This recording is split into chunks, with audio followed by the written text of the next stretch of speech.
dé testimonio a usted, porque no podemos hacer la obra de Dios sin que el Espíritu Santo nos llene. Amén.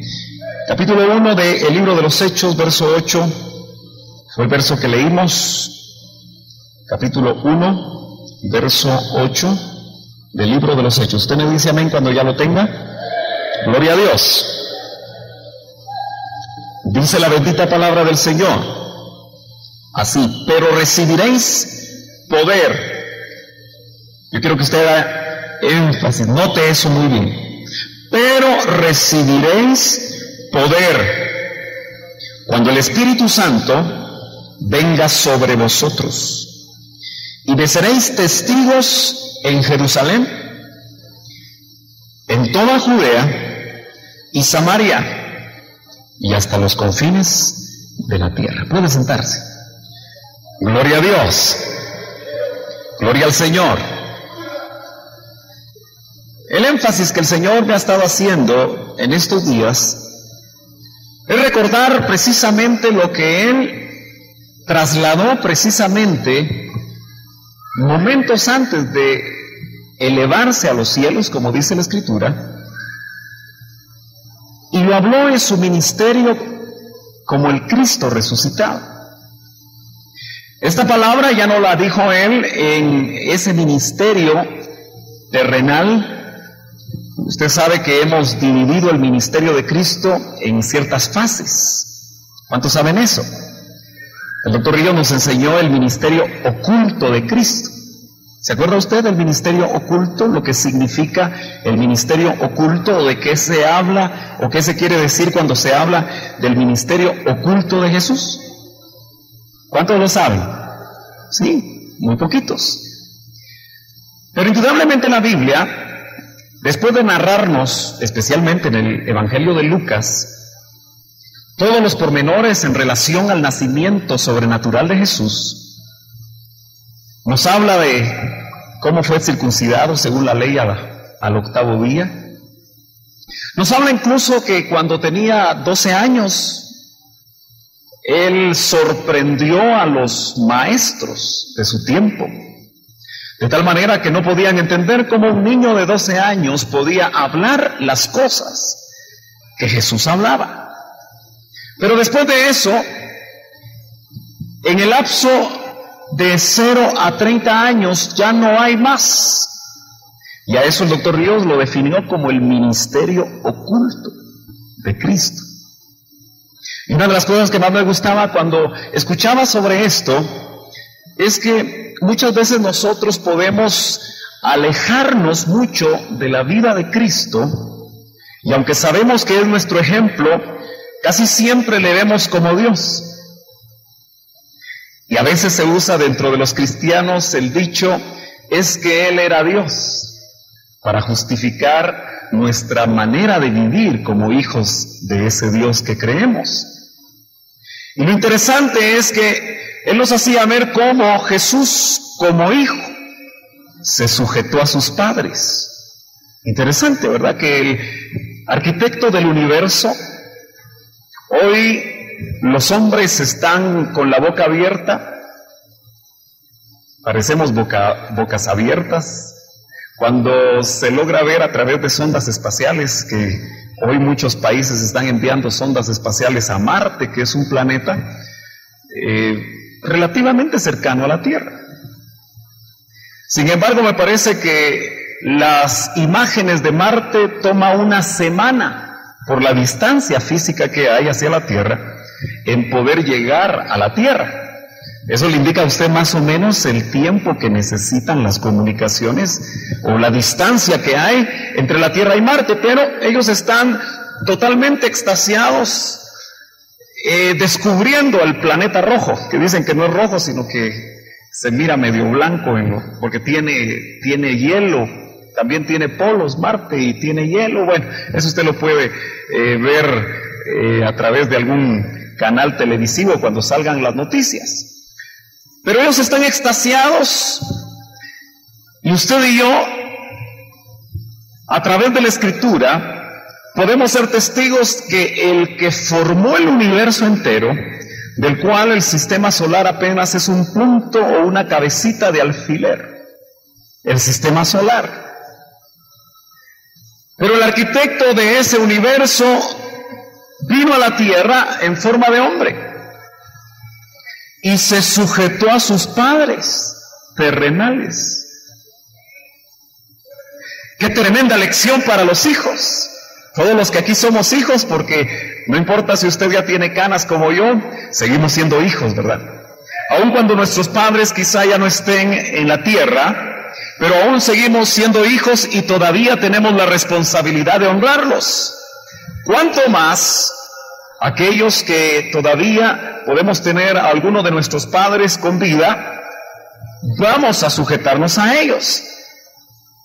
Pero es interesante que en el ministerio oculto de Cristo, seguramente, tal vez usando un poquito de lógica, aunque no es el tema, no me quiero alargar demasiado, pero es interesante que si José era carpintero, Jesús también aprendió el oficio, porque en esos tiempos se aprendía el oficio del papá. Por eso algunos creen que las manos de Cristo han de haber sido manos fuertes, pero con callos, porque usted sabe que la mano de un carpintero o de un artesano manual generalmente es una mano un poco rústica, ¿verdad? A veces hay hombres que tienen las manos demasiado suaves, ¿verdad? Como que nunca agarran una escoba, o nunca agarran un trapeador, o nunca agarran un machete, pero yo sé que ese no es el caso acá. Yo sé que usted es hacendoso. Disculpe que es una palabra que solo la usan para las mujeres, ¿verdad? Pero yo creo que nosotros también tenemos muchas cosas que hacer en casa. Pero Jesús debe probablemente haber sido un carpintero que trabajaba la madera con sierras rudimentarias de hace 2000 años. Pero qué interesante que como carpintero en su ministerio, porque ministerio, acuérdese que es servicio, debe haber sido un buen carpintero. Ojalá que ninguno de los carpinteros que están aquí, levántenme la mano los que son carpinteros, por favor. 1, 2, hay poquitos, 3. Pero a veces los carpinteros, no los hermanos que están acá, por supuesto, ¿verdad? Reciben anticipo y ya no hacen el mueble. Ya saben de qué estoy hablando, ¿verdad? Pero Cristo debe haber hecho las cosas muy bien hechas, porque Él iba a después, más adelante, trasladarle al apóstol Pablo por medio del Espíritu una enseñanza tan tremenda que sigue siendo todavía o estando vigente para cualquiera de los que hagamos cualquier cosa en el medio secular. Pero dice, el que trabaje como para el Señor. Así que sin duda, él debe haber hecho buenos muebles, haber sido un ebanista muy especial. Bueno, todo eso que solo podemos usar un poquito de lógica y elucubrar un poco, es el ministerio oculto. Pero después él tuvo su ministerio terrenal, su ministerio público, que inicia precisamente en el río Jordán, cuando usted sabe que el Espíritu Santo, dice la Biblia, como en forma de paloma, desciende sobre él y se oye la voz del Padre que dice, este es mi Hijo amado, eso usted lo sabe. Pero lo tremendo es que este pasaje que nosotros estamos leyendo, ya no lo hace en su ministerio oculto, ni lo hace en su ministerio público, sino que lo hace en su ministerio como resucitado. Ya es un ministerio glorioso, porque lo mortal fue absorbido por lo inmortal, porque ese cuerpo humano que Él trajo, en una operación que usted y yo tal vez no nos podemos acercar a entenderla completamente, lo que sucedió ahí en el holocausto, ¿qué fue lo que verdaderamente sucedió ahí? Cómo a través de no solo morir en la cruz y derramar sangre, sino que bajar también al lago de fuego, y como aquel cordero de Azazel que prefiguraba lo que él iba a hacer yendo a la tierra del olvido, de qué manera él, siendo reducido hasta las cenizas, se oye la palabra en Hebreos que dice, yo te he engendrado hoy, mi hijo eres tú. Qué tremendo saber que él fue formado ya no en el vientre de María, sino que ahora fue formado en el vientre de la tierra.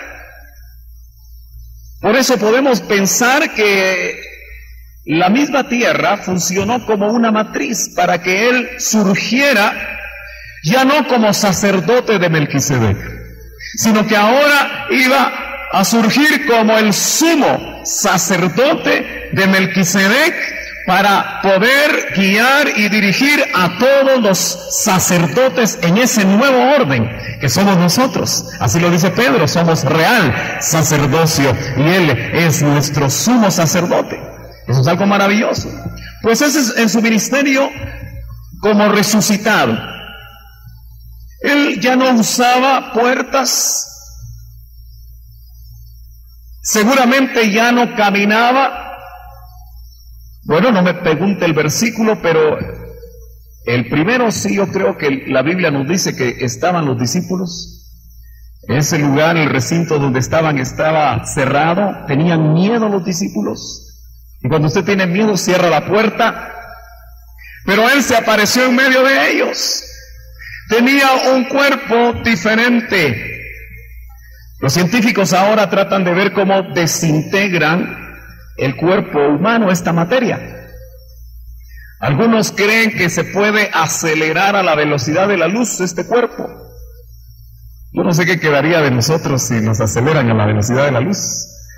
Son 300,000 kilómetros por segundo al cuadrado, imagínese usted. Esa es la teoría del famoso Einstein, que todavía dicen que es el cerebro más grande que ha pisado sobre la tierra. Yo creo que no conocieron el cerebro de mi Jesús, ¿verdad? Sin duda que es él sí. Si el IQ de los genios es como 150, yo creo que el de Jesús haber sido 2000, o no sé. Pero qué maravilloso que nosotros también vamos a tener totalmente la mente de Cristo. Dice que hoy la tenemos a nuestra disposición, ¿verdad? Y todo aquel que quiere tener la mente de Cristo puede hacer uso de ella y dejar de estar pensando, disculpe que diga esto, las tonteras que a veces pensamos, con la mente carnal o con la mente puramente humana. Pero él dijo, recibiréis poder. Y Pablo decía, yo quiero conocerle a él en el poder de su resurrección. Entonces el Evangelio, hermano, de una vez por todas tenemos que recordar que es poder. El Evangelio no va a hacer venir a la iglesia a sentarnos, oír palabra de Dios, quizá cantar algunos coros, estar sirviendo en alguna área de la iglesia, si nosotros mismos no experimentamos lo que es la esencia del Evangelio. Pablo llegó a entender eso. Y por eso en el capítulo 1 y verso 16, ¿se acuerda de Romanos? Dice, porque no me avergüenzo del Evangelio, porque es poder, es dínamos, es dinamita de Dios para salvación a todo aquel que cree. Así que ¿cuántos han creído? Si usted ha creído, entonces está a su disposición el poder del Evangelio. Pero lo que decíamos el martes es que nosotros quizá nos hemos vuelto buenos teóricos. Tenemos sana doctrina. ¿Cuántos tienen testimonio de que en esta iglesia se ha predicado la sana doctrina? Y no le hablo de los últimos 4 años, le hablo de los últimos 40 años, cuando esta iglesia empezó en un lugar de la zona 8, con 4 familias. De esos tiempos le hablo yo.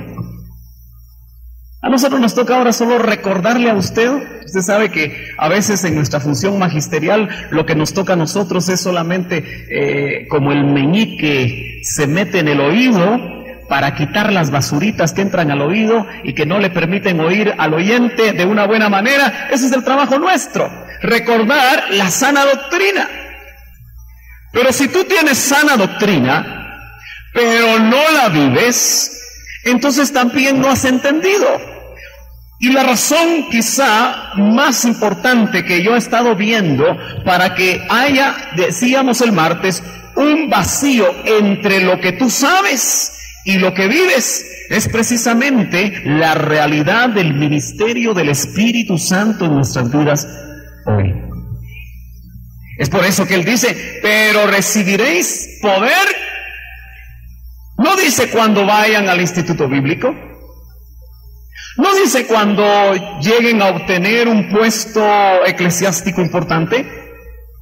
No dice recibiréis poder cuando sean pastores.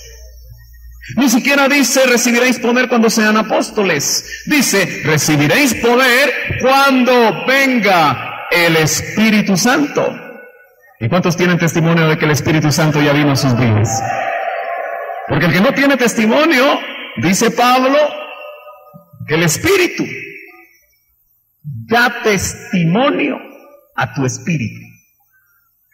¿Cuántos aquí tienen espíritu? ¿Ya lo vio? ¿Ya se lo vio en el espejo? No, ¿verdad? ¿Y cómo sabe usted que tiene espíritu? ¿Quién se lo dijo? El mismo Espíritu. La Biblia dice que cuando nosotros andábamos perdidos en el mundo, andábamos muertos. No había espíritu. Pero algo pasó cuando se te reveló Cristo. Y el Espíritu de Cristo, el Espíritu de vida, le dio vida a tu espíritu. Y desde ese momento empezaste a vivir. La vida Zoe vino a tu vida, a tu espíritu, a tu ser interior. Y tienes testimonio. Tu espíritu necesita tener testimonio de que eres hijo de Dios. Así que cuando no hay testimonio, hermano, hay que ministrarse, ¿verdad? Puede haber ahí alguna interferencia de tipo espiritual o de tipo carnal o de tipo mundano que no nos esté permitiendo a nosotros tener comunión, porque usted sabe que el pecado rompe la comunión. Cuando estábamos sin Cristo y sin esperanza, el pecado que se enseñoreaba de nosotros no nos permitía tener ningún tipo de comunión con Dios, porque ese espíritu no estaba conectado con Dios. El apóstol Pablo en el capítulo 2 de Efesios dice que nosotros cuando andábamos lejos de Cristo, de alguna manera estábamos conectados a otra energía. Uso esa palabra porque esa es la palabra en el original que lo utiliza. Cuando dice que nosotros nos conectamos, se lo voy a leer mejor para que no me vea raro usted, porque usted después de que uno no viene ya lo ve un poquito raro. Efesios, acompáñenme al capítulo 2 de Efesios. Yo quiero mostrarle algo aquí rapidito. Déjeme ver, dice, capítulo 2, verso 2, en los cuales anduvisteis en otro tiempo según la corriente. Oiga bien, la palabra que se utiliza ahí es energía o energía en nuestro idioma. Así que antes estábamos con la energía de este mundo. Siéntase hoy por una vez radio o cualquier aparato eléctrico. Si a usted le gusta hacer licuadora, pues por un momentito siéntase licuadora. Yo tendría que ser con un cuchillo eléctrico, ¿verdad? Así largo y delgado. Bueno, no sé, algunos serán olla de presión. Bueno, pero mire pues, o cafetera, ¿verdad? Pero cualquier aparato eléctrico, por eso se llama así, necesita un enchufe, ¿no? Un cordón que conecta ese aparato eléctrico con el enchufe. Del enchufe va a salir lo que conocemos como energía eléctrica. Sí, un invento, un descubrimiento humano. Y esa energía va a permitir que si es cafetera, pues el agua se caliente y se produzca café. Sí. La licuadora, que esas aspas que tiene ahí, esas cuchillitas, pues hagan la labor de licuar cualquier cosa que sea fácil de hacerlo, ¿verdad? Bueno, ¿qué le quiero decir con esto? Usted y yo estábamos conectados al enchufe del mundo. Eso dice Pablo. Pero dice, conforme al príncipe de la potestad del aire, el espíritu que ahora opera en los hijos de desobediencia. Por eso usted no se preocupe, hermano, que su compañero de trabajo que nada que ver con Dios está conectado a otra cosa.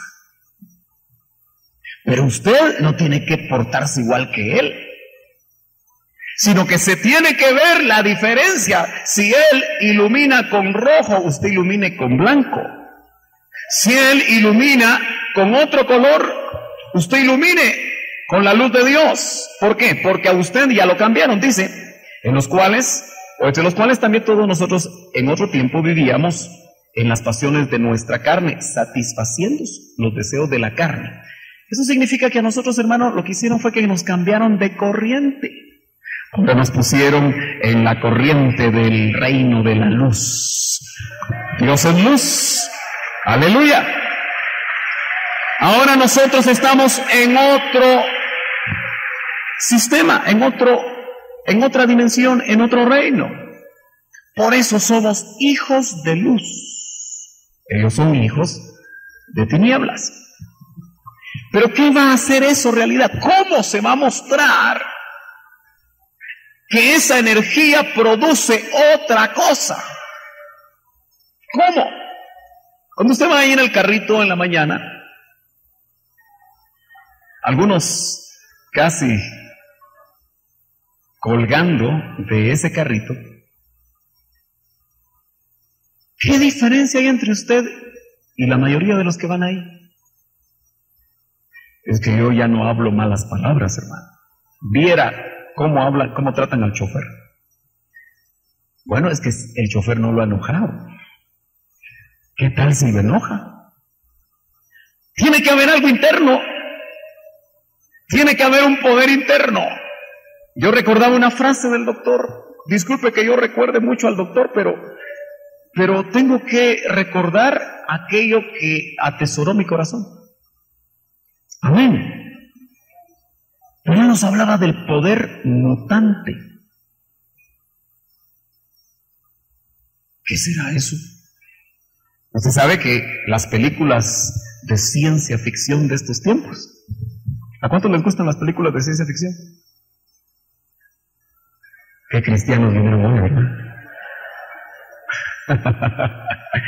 Algunos fueron sinceros y solo pusieron así la manita.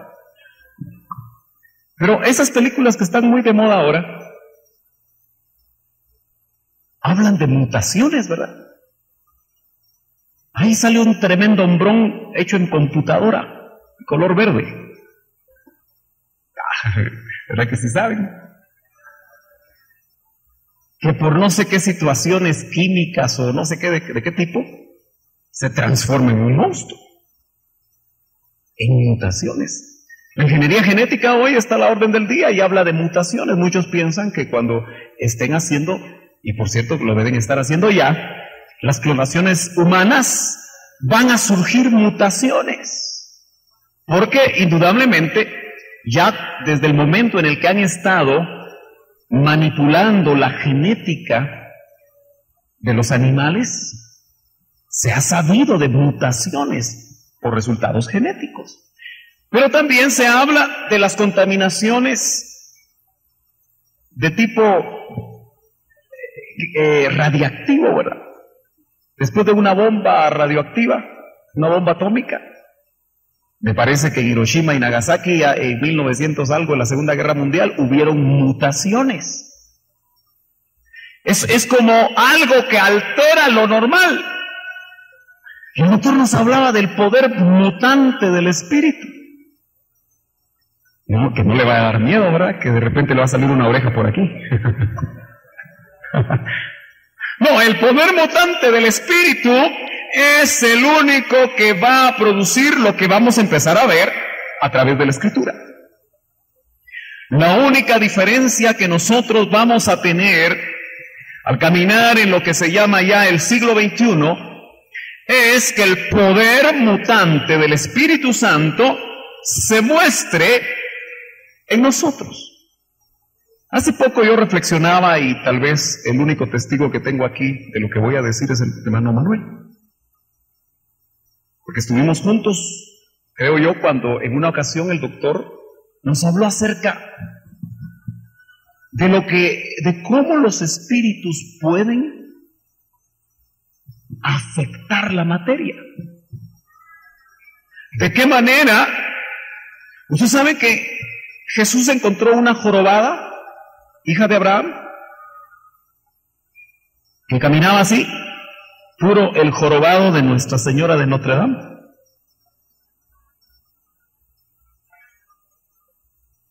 Esa mujer tenía que ver para abajo. Yo no sé cuánto tiempo estuvo, creo que no dice cuántos años. Pero qué interesante que la joroba, porque era jorobada. Y una joroba yo entiendo que es, en términos médicos, ¿qué es una joroba? ¿Una protuberancia? Sí, es anormal. Ok, debe tener varias razones, ¿no? Pero es algo que se mira, ¿verdad? ¿Usted ha visto jorobas? Bueno, si ha visto un camello en el zoológico de la Aurora, sabe lo que es una joroba, ¿verdad? Bueno, lo cierto es que esa mujer tenía esa deformación en lo físico por un espíritu. ¿Oyó bien? No eran razones físicas, pero entonces entendemos que el mundo espiritual, cuando transfiere el mundo material, puede influir al punto de generar hasta deformaciones. Entonces es interesante que usted y yo sabemos del poder del Espíritu Santo para sanar, ¿verdad? ¿O no? Usted está mero incrédulo hoy. ¿Tiene poder el Espíritu Santo para sanar hoy? Sí. Claro. Indudablemente, hoy, en otro tremendo misterio de lo que conocemos como la Trinidad, tenemos que saber que en la ausencia del Hijo, Él dijo, les conviene que yo me vaya, pero les voy a mandar a otro. Pero una cosa que confunde a mucha gente, quizá a muchos teólogos, es entender el hecho de que es ahora el Espíritu el que está haciendo un levirato a cuenta del Hijo. Es decir, que lo que el Espíritu está haciendo en la iglesia es a cuenta del Hijo. Por eso el Espíritu no interviene directamente en Él. Mire, es exactamente como cuando Cristo estuvo en la tierra, en su ministerio público. ¿Hizo algo Él por cuenta propia? ¿Decidió Él, siendo Dios, porque todos aquí creemos que Jesús es Dios? Dice que nadie puede confesar que Jesús es Dios sino por el Espíritu. Y si usted tiene el Espíritu, usted tiene que confesar que Jesús es Dios. No es una criatura de Dios, es Dios. Pero el Hijo hizo en la tierra un levirato al Padre. Por eso todo lo que hacía, lo hacía preguntándole al Padre. Por eso el Hijo oraba tanto. Y por eso nosotros estamos como estamos, porque ya no oramos. ¿Aló? ¿Sabe usted que usted está en exactamente cada uno de ustedes, si es hijo de Dios, está exactamente en la misma posición que estaba Jesús en su ministerio terrenal? En la dimensión humana. ¿Me está entendiendo lo que digo? Si me está entendiendo, por favor, dígame. Porque parece que no me está entendiendo. Algunos están medio dormidos, ya los voy a bajar a despertar. Gloria a Dios, pero óigame bien. El Espíritu Santo ahora es el que está haciendo realidad el mundo espiritual, el reino de Dios. Por eso yo lo quiero llevar a usted a un pasaje interesante. Usted lo conoce muy bien en Romanos 14, verso 17, Romanos 14, verso 17 dice, o define lo que es el reino de Dios. Y usted y yo creo que tenemos el reino de Dios en nuestro corazón. Amén. El reino de Dios ahora no puede ser externo, porque para ser externo, Jesucristo debería de estar reinando en el trono de David. Pero eso todavía no es. Estamos en el tiempo, estamos en la edad, en la época en la que el reino de Dios, que venía como reino de los cielos, y fue presentado por el Hijo a su pueblo. Pero su pueblo a los suyos vino, mas los suyos no le recibieron. Entonces ese reino de los cielos se quedó postergado. Pero el reino de Dios se metió en nuestro corazón. ¿Y de qué habla el reino de Dios? Del reinado de Dios en nosotros. Pero ahora entonces Pablo en el capítulo 14, verso 17, define el reino de Dios. Dice, porque el reino de Dios no es comida ni bebida. Eso quiere decir que cuando usted viene a orar a la iglesia por comida y bebida, no está orando por lo que atañe al reino de Dios. Y comida y bebida define todo lo que es terrenal, todo lo que es para esta vida. Ahí también se hubiera podido poner vestido. Ahí se hubiera podido poner habitación. Ahí se hubiera podido poner ropa. Pero cuando dice que el reino de Dios no es comida y bebida, es porque el reino de Dios trasciende lo natural, lo terrenal, lo humano. Y muchos de ustedes vienen tristes a la iglesia por lo que no es el reino de Dios. Así de terrenales podemos estar. Pero entonces, ¿qué es el reino de Dios? Lo dice Pablo aquí.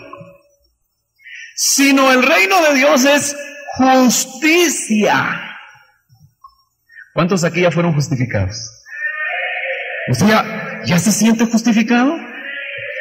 ¿Ya pasó usted ante el tribunal donde lo declararon a usted en un acto legal? Donde estaba el fiscal llamado Diablo, que el Señor lo reprenda, estaba el juez, el Padre, y estaba el abogado defensor, el Hijo, con sus manos manchadas de sangre, recordando que había pagado un precio para poder redimirnos y poder justificarnos. ¿Ya lo declararon a usted justo? Como que si nunca ha pecado. Porque usted tiene que entender lo que es la justificación. Es declararlo a usted por el sacrificio de Cristo. Y porque a Él le imputaron todo lo que nos correspondía a nosotros. La pena que usted tenía que pagar y yo, esa tremenda acta que teníamos en contra nuestra, la clavaron en la cruz. Y lo declararon a usted. Si usted entiende la gracia, a usted y a mí nos declararon justos, como que si nunca, oiga bien, hubiéramos pecado. Eso, hermano, es para pararse encima de las sillas y gritar y dar gloria a Dios y agradecerle al Señor. Aleluya, porque eso no lo hubiéramos podido hacer nosotros. Hoy en día se habla de dos juicios famosos. Uno de un moreno que quiere ser blanco y que baila como resorte. Imagínense cuánto le estarán pagando a ese abogado. Y otro que no recuerdo el nombre, pero son dos casos famosos ahora en Estados Unidos. Pero ni aunque usted tuviera esos dólares para pagarle a ese abogado, podría justificarlo delante de Dios. Pero nuestra justificación es gratis. Pero no porque no se haya pagado un precio, se pagó el precio más alto. la muerte del Hijo de Dios. Hermano, eso es algo que a nosotros nos debería de tener contentos, gozosos. Ahora, el reino de Dios es justicia. Eso también significa que nosotros debemos de vivir justamente, siguiendo el ejemplo del justo. Amén. Dice, sed santos porque yo soy santo. También podríamos decir, sed justos porque yo soy justo. No le estoy añadiendo un verso más a la Biblia, solo estoy sacando una conclusión. Pero dice, el reino de Dios también es, verso 17, paz. No paz, como se visualiza siempre Guatemala. Ahora que regresé me puse a ver los periódicos para ver cómo me ponía al día, a ver quién había quedado presidente. Pero aparecen ahí no sé cuántos baleados. No, la paz que sobrepasa todo entendimiento, eso es el reino de Dios.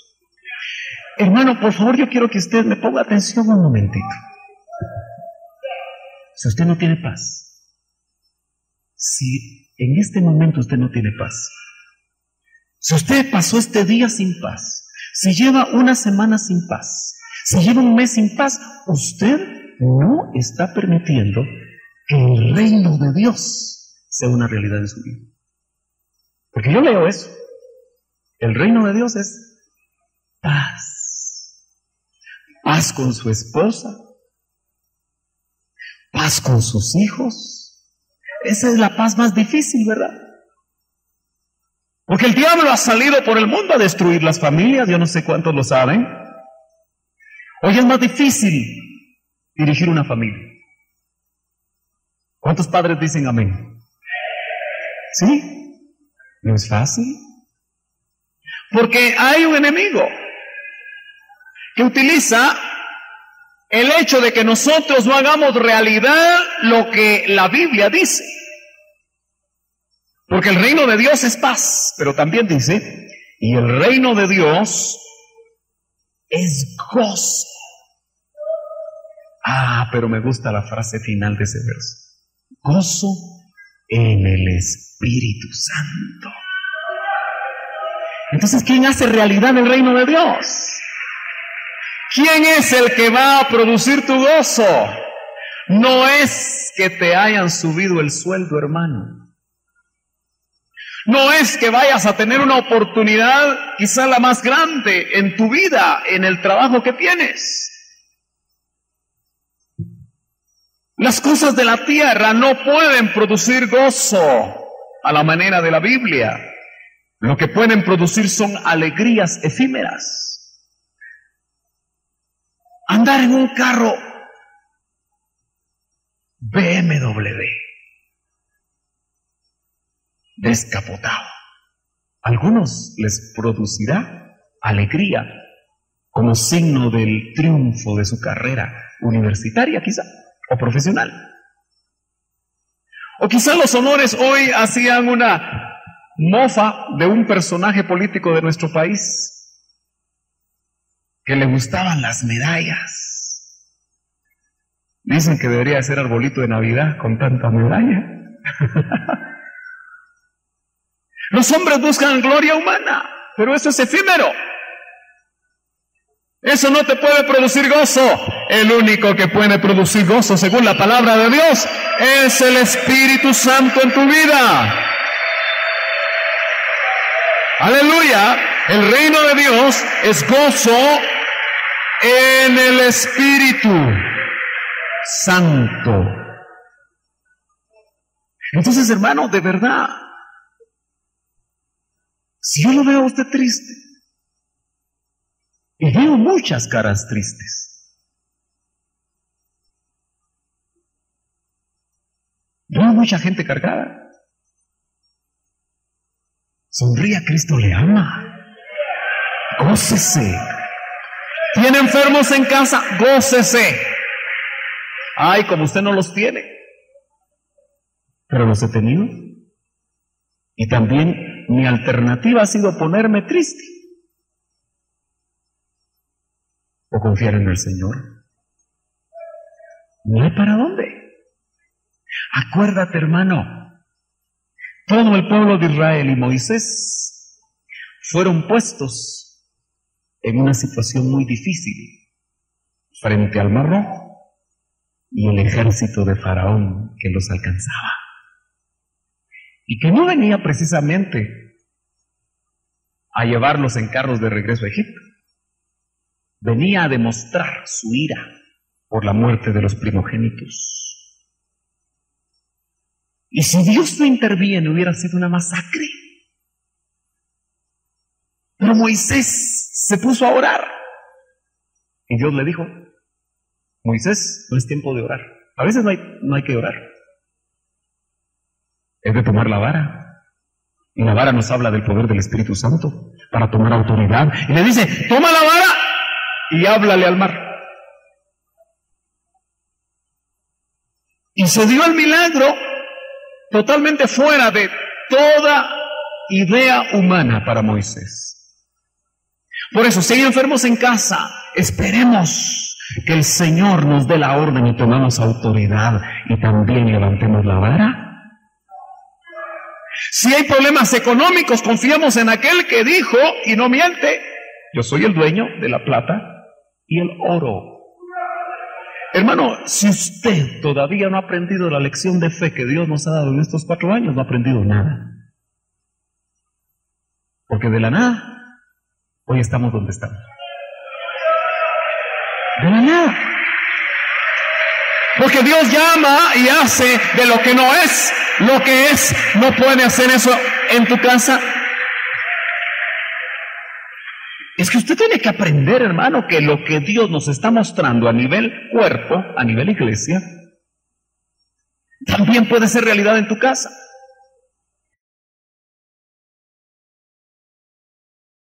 Quizá muchas cosas que nosotros no hemos logrado captar totalmente. Pero dentro de eso, uno de sus ayudas más cercanas, él me lo contó. Necesitaba hacer su casa, pero no tenía con qué, como la mayoría, ¿verdad? Usted quiere comprar su casita nueva, en diciembre todo el mundo dice que usen su aguinaldo bien y que compre su terrenito y que compre su casita, pero cuando se ven los enganches nadie puede. Y cuando se tiene que ir al banco, nadie puede. Y los que se animan, a los 10 meses se la quitan porque no pudieron pagar.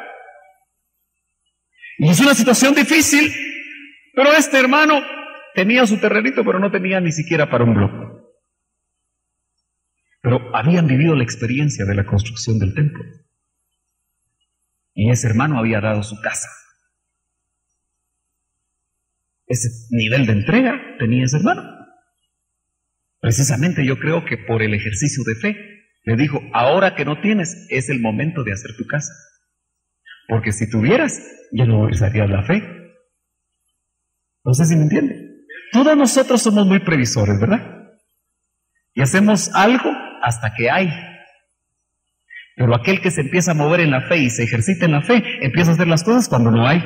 Porque cree en un Dios que cuando no hay, opera. Amén. Gloria a Dios. Gloria a Dios.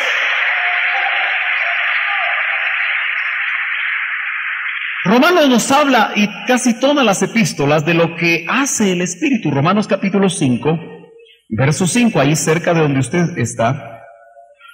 Capítulo 5, verso 5, nos indica de algo que hace y de lo cual estamos tan necesitados todos. Capítulo 5, verso 5 de Romanos dice: y la esperanza no desilusiona,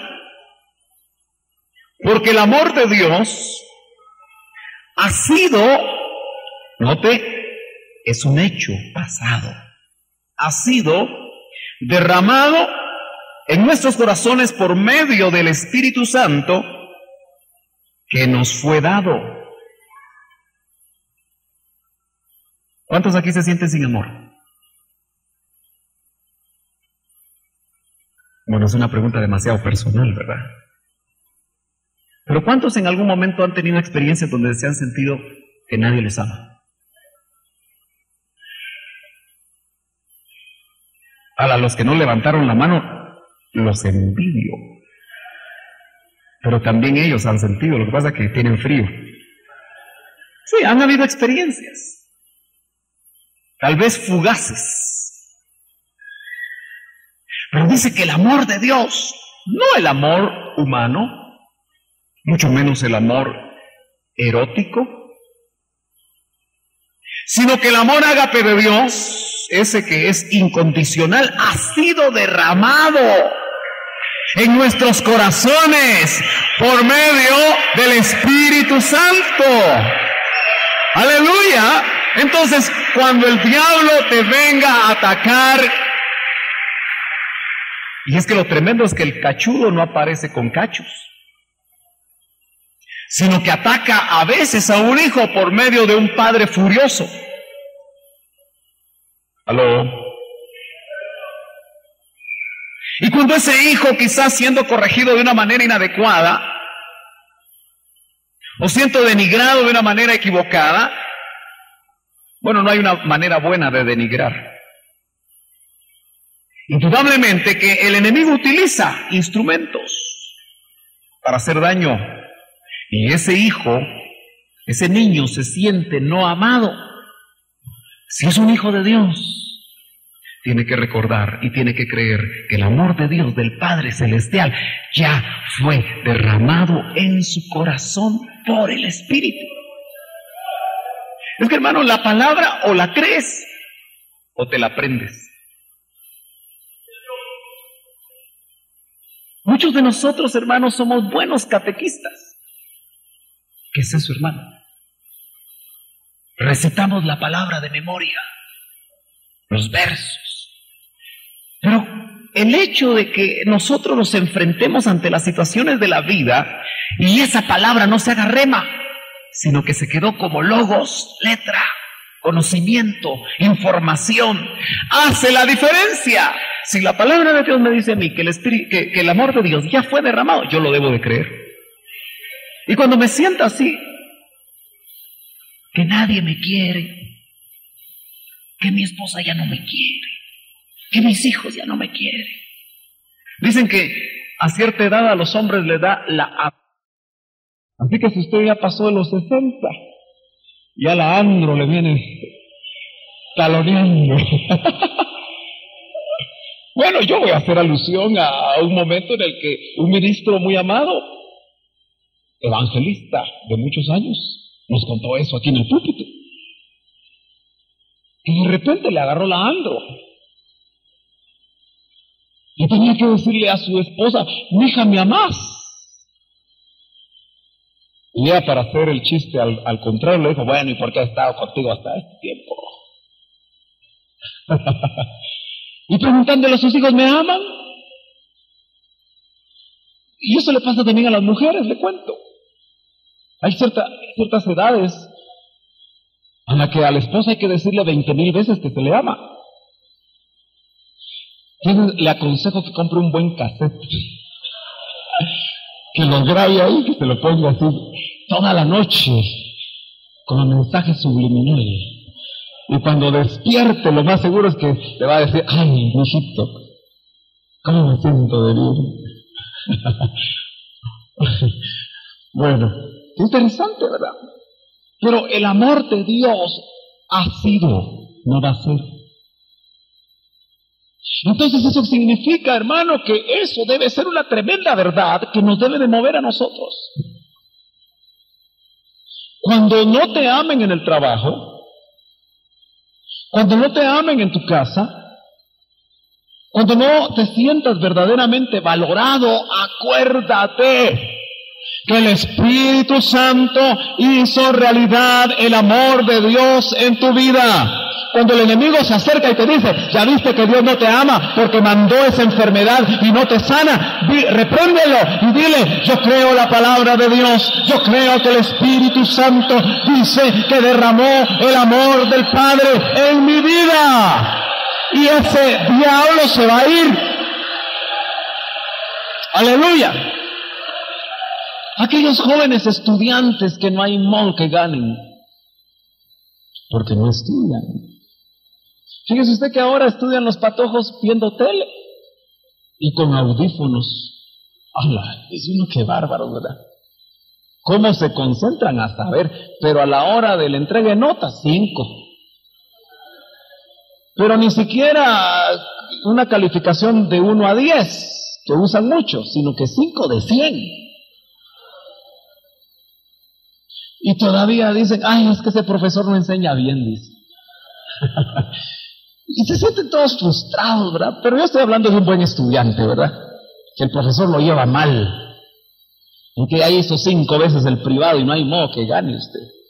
Ya le van a dar el título por madurez. Y tienen momentos de desánimo. Yo he conocido gente así. Y que inmediatamente se deprimen y sienten que ya nadie los quiere, que no van a hacer nada. Tienen que recordar que el Espíritu Santo es el que hace realidad el reino de Dios. Y va a traer paz, va a traer reposo. Y cuando eso viene, también vienen las buenas notas. Eso se lo digo por experiencia propia. Gloria a Dios. Bueno, hoy me estoy desquitando de todo lo que no prediqué en un mes. Así que, por favor, si a las 10 usted se va levantando, no tenga pena que... No es cierto, ya vamos a terminar. El Evangelio es poder en el Espíritu, ya lo hemos dicho, pero quiero usar otro verso importante, 1 Tesalonicenses, capítulo 1, verso 5. No me voy a cansar de estarle recordando a usted lo que es el Evangelio, porque el Evangelio, quien lo hace realidad, hemos dicho y estamos diciendo, es el Espíritu, capítulo 1, verso 5. Mire cómo Pablo repite constantemente el trabajo del Espíritu Santo para nosotros hoy. Dice Pablo, y cómo me gusta que diga eso, yo no lo oigo a usted decir nuestro evangelio o mi evangelio. Ese Pablo se apropió del evangelio, decía mi evangelio. Y aquí, como le estaba hablando a otros que creían lo mismo, dice, y nuestro evangelio, dice, pues nuestro evangelio no vino a vosotros solamente en palabras. Hermano, hoy se oyen buenos mensajes, de la A a la Z. Pero no es el evangelio solo buen discurso. Dice la palabra de Dios, sino también en poder y en el Espíritu Santo y con plena convicción. ¿Entiende usted lo que es una vida que tenga convicción? No importa a qué se va a enfrentar ese hombre, esa mujer, ese joven, tiene convicciones. Viene la tentación y tiene convicciones. Diciembre es un mes de tentaciones. ¿Verdad que sí? Pero hay que tener convicciones. Porque el evangelio que conocieron los antiguos, que sigue siendo la realidad hoy, si el Espíritu Santo tú dejas que haga realidad, es poder y en el Espíritu Santo y con plena convicción. Eso quiere decir que el Espíritu Santo produce convicciones. A mí siempre me preguntaron, o me preguntan, ¿cómo hace el joven de hoy para ser un buen cristiano? Que tenga convicciones. Si no tiene convicciones que vienen de la palabra de Dios, hecha realidad por el Espíritu, va a ser bocado de cualquier cosa en la etapa más difícil de su vida, desde la adolescencia hasta quizás desde los 15 hasta los 25 años. El diablo, el mundo y la carne se lo van a almorzar, pero lo que produce convicción es el Espíritu. Eso quiere decir que es algo sobrenatural en ti. Si algo a mí me impactó de este ministerio, hermano, al que el Señor me trajo hace 20 años, es que no se hablaban discursos, sino que se hablaba palabra rema de Dios que se podía poner en práctica. Y si nosotros nos alejamos de esa experiencia, estamos mal.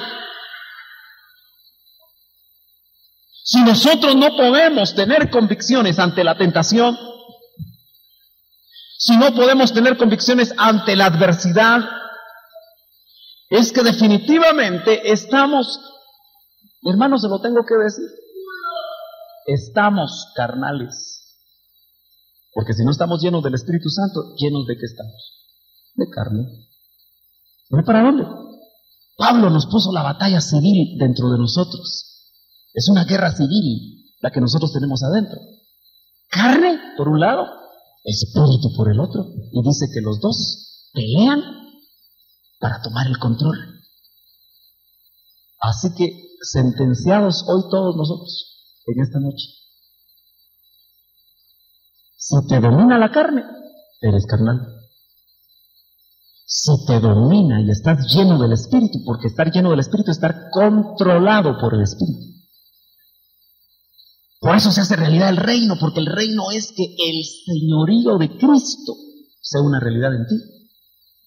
Y para que Él sea Señor, tú tienes que ser esclavo. Para que Él sea Señor, yo tengo que decidir ser esclavo. Y no hacer lo que me gusta, sino que hacer lo que le gusta a Él. Porque me he convertido, ya no por una ley, sino que me he convertido por la ley del amor en esclavo por amor. Hoy en día yo creo que el Espíritu lo que va a empezar a recordarnos es lo que nos fue enseñado, hermano. Nos fue enseñado que deberíamos de ser esclavos por amor con la oreja horadada. Todos nosotros, fíjese que ahora los patojos quieren ponerse por todos lados del cuerpo un montón de cosas. Usted. Cuando fui a comprar una guitarra electroacústica para la alabanza, me encontré en el lugar con que el que estaba atendiendo tenía un hoyo en la oreja de 1,5 centímetros, hermano. Se empiezan a poner un montón de cosas aquí, circulares, chiquititas, hasta que a través de 1 o 2 años se meten una argolla de este tamaño. Y digo yo, ese está bueno para que ahí le metamos una cadena y lo jalemos. En las 2 orejas, ¿se puede imaginar usted? Las modas, ¿verdad? Pero nosotros nos deberíamos de poner una argolla espiritual en la oreja. Que los demonios puedan observar que ya nos decidimos a ser esclavos por amor. Y que cuando vengan digan, con este mejor no me meto porque tiene dueño. Es cierto que por la sangre de Cristo nosotros hemos sido comprados, pero aquel que acepta el señorío de Cristo, yo creo entender, hermano, que cuando el diablo se mete, ahí inmediatamente hay ángeles listos para batallar. Porque, hermano, yo le quiero decir a usted, las potestades nos barrerían inmediatamente porque son más poderosas. Pero el que nos hace a nosotros poderosos y nos guarda es el más grande. Aleluya, gloria a Dios, aleluya. Por eso, hermano, yo creo que nosotros debemos experimentar el reino de Dios en justicia, paz y gozo por medio de la realidad del Espíritu. ¿Cuántos creen que esto puede ser una realidad en su vida? ¿Lo cree usted? Yo creo que nosotros tenemos que ser honestos. Cada año que inicia nos acerca más a su parucía. Yo sí lo creo. Por eso cada año que inicia nosotros deberíamos, hermanos, de ser conformados a la imagen de Cristo. Como hoy tampoco terminamos, ahí seguimos el domingo. Pero usted va a ver que la renovación ahora no es por los alcohólicos anónimos. La renovación no es por los neuróticos anónimos. La renovación es solamente por el Espíritu. Y lo que Dios quiere hacer con nosotros es totalmente sobrenatural. Lo único que pide de usted y de mí es que cedamos espacio a que el Espíritu tome el control. ¿Cuántos en esta noche están dispuestos a que el Espíritu tome el control de su vida? Yo le voy a pedir que haga una reflexión. No pierda la atención, estoy terminando temprano. Pero haga una reflexión. Un día le preguntaron al oído al hermano Otto, ¿qué te domina? ¿Oye bien? ¿Qué te domina? Y solo dos cosas nos pueden dominar: la carne con sus apetitos y el espíritu con sus frutos y sus dones. Mientras tú reflexionas, ¿habrá en esta congregación alguien que todavía no conoce a Jesús? Que vino esta noche, pero todavía no ha entregado su vida a aquel que pagó un precio en la cruz del Calvario, derramando su sangre por ti. Mientras usted está reflexionando, amado Hijo de Dios, y aquellos que sienten del Espíritu interceder, en este momento, ¿hay alguien, un joven, un niño, un adulto? Pero no vale la pena hacer la invitación, porque por un pecador que se arrepiente, la palabra de Dios nos recuerda que hay fiesta en los cielos. ¿Hay alguien que, poniéndose de pie en este momento, nos indique que está entregando su vida, está tomando una decisión de cambiar de reino? De permitir que ya no sea el pecado el que tome el control de su vida, sino que sea el Señor. ¿Habrá alguien? Si tú no te levantaste, pero hiciste una decisión, busca a un diácono, busca un mujer, busca un ministro, y después del culto podemos orar por ti. Pero esta noche creo que es para los hijos. Y la pregunta es, ¿qué te domina? Si somos honestos, aún el que les habla tiene que reconocer que a veces nos domina más la carne, con sus deseos engañosos, sus trampas, sus desatinos.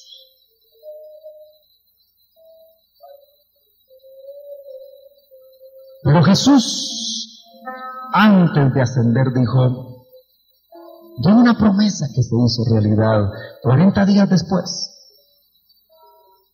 o mejor dicho, casi 10 días después.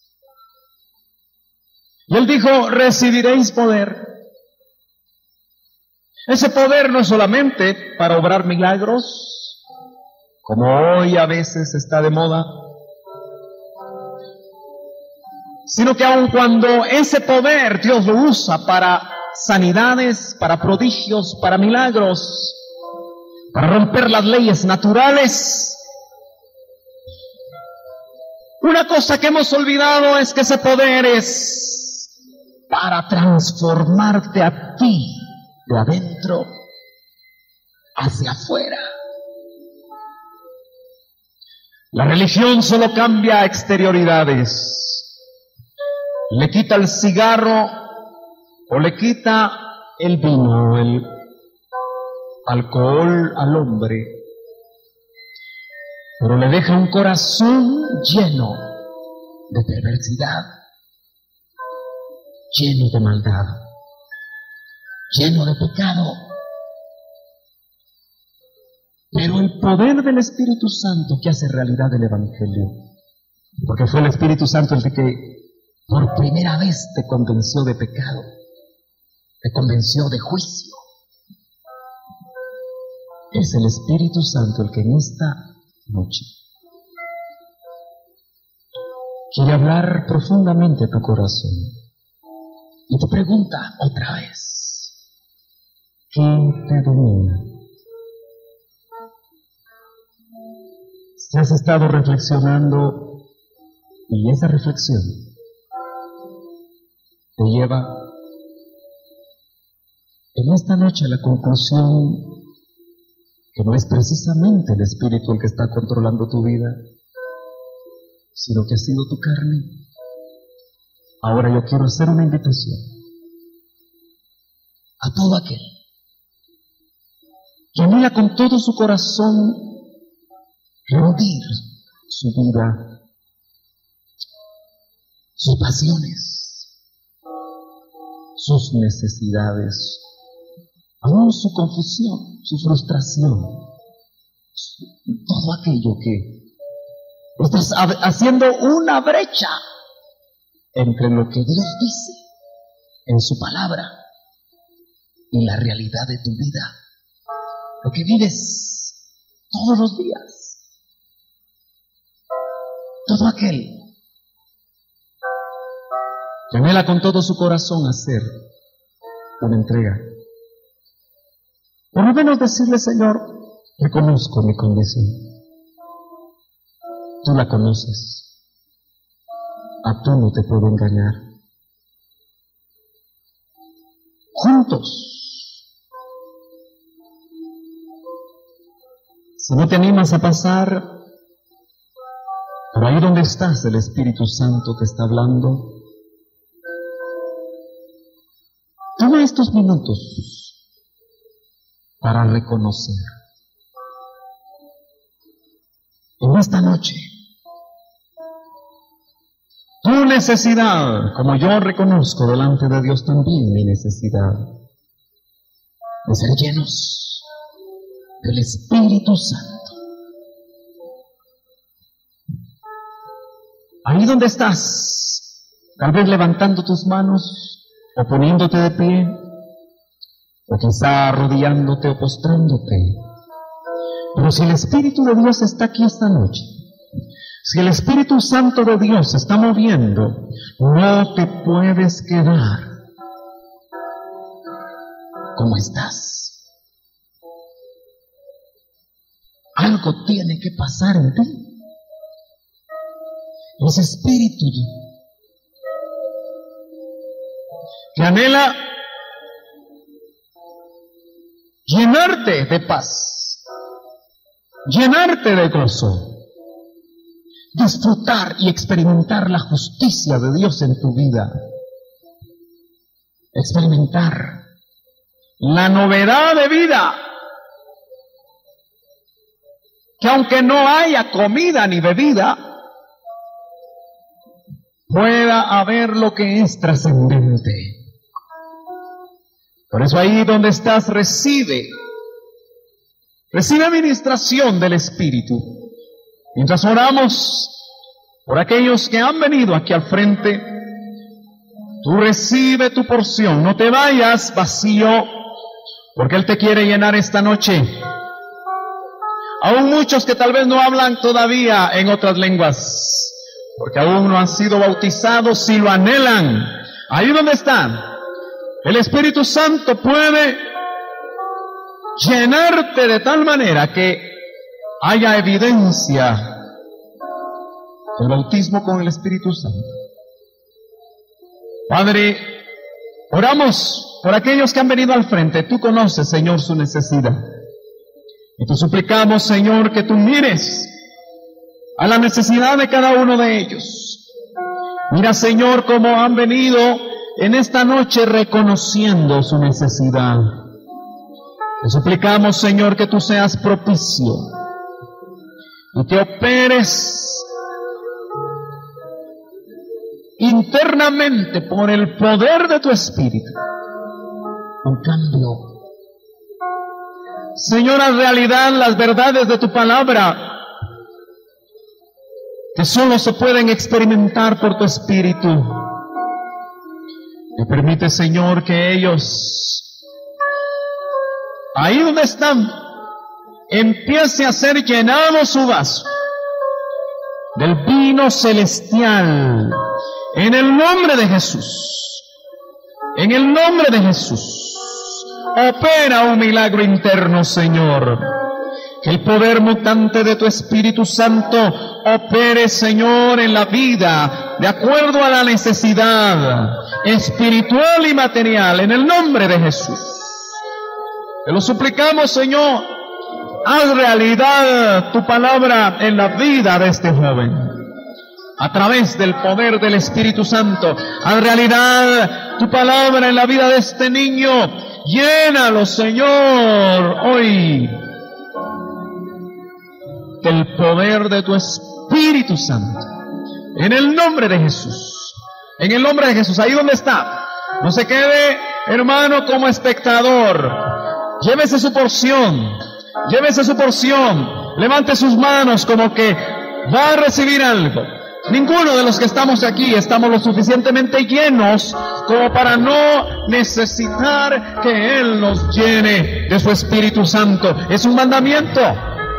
Pablo nos recuerda en Efesios: sed llenos, sed llenos, sed llenos, sed llenos, sed llenos.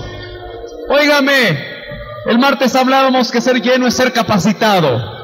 El martes hablábamos que ser lleno es ser equipado. Si tú te sientes en áreas deficientes de tu vida, de tu trabajo, de tu familia, tú necesitas llenura del Espíritu Santo para ser equipado, para ser preparado, para que puedas hacer la buena obra, porque para eso nos salvaron, para que anduviésemos en buenas obras, las cuales Dios había preparado de antemano. Y si no estás caminando en ellas, es porque no hay llenura. Así que anhela, anhela, anhela, hermano, anhela. Pónganse de pie todos.